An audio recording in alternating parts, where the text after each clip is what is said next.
रायगडावर ऐनवेळी मुख्यमंत्री फडणवीसांकडून एकनाथ शिंदेंना भाषणाची संधी. रायगडावरच्या कार्यक्रमात अजित पवारांना डावलल्याची चर्चा. उपमुख्यमंत्री एकनाथ शिंदेंकडून अर्थखात्यासंदर्भात गृहमंत्री अमित शहांकडे तक्रार. फायलींना लवकर मंजुरी मिळत नाही, तसंच आमदारांच्या विकास कामांना अडथळा येत असल्याची शिंदेंची तक्रार. सूत्रांची माहिती.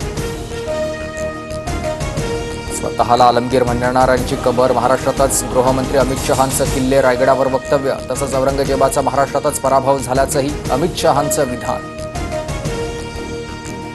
महापुरुषांचा अपमान करणाऱ्यांना टकमक टोकावरून ढकललं पाहिजे, मात्र आपण लोकशाहीत असल्यामुळे त्यानुसार नियम तयार करू. मुख्यमंत्र्यांकडून कडक कायदा करण्याचे संकेत. शरद पवार आणि अजित पवारांची एकाच बैठकीला उपस्थिती. रयत शिक्षण संस्थेच्या मॅनेजिंग काउन्सिलच्या बैठकीला काका पुतणे एकत्र. आम्ही पक्षाचे लोक फोडतो तसं तुम्ही विद्यार्थी फोडले पाहिजेत. जिल्हा परिषद शाळांमध्ये विद्यार्थ्यांची संख्या वाढावी, हे सांगताना मंत्री गुलाबराव पाटलांचं वक्तव्य. धनंजय मुंडे 2 दिवसांपासून परळी दौऱ्यावर. धनंजय मुंडेंनी जगमित्र कार्यालयात नागरिकांशी संवाद साधला.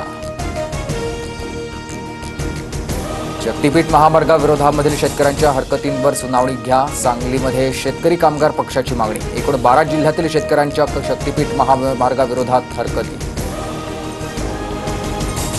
कॉरिडॉरच्या विरोधामध्ये पंढरपूर स्वाक्षरी मोहीम. सरकारच्या विरोधात घोषणा देत आंदोलनकर्त्यांची विठ्ठल रुक्मिणी मंदिराला प्रदक्षिणा.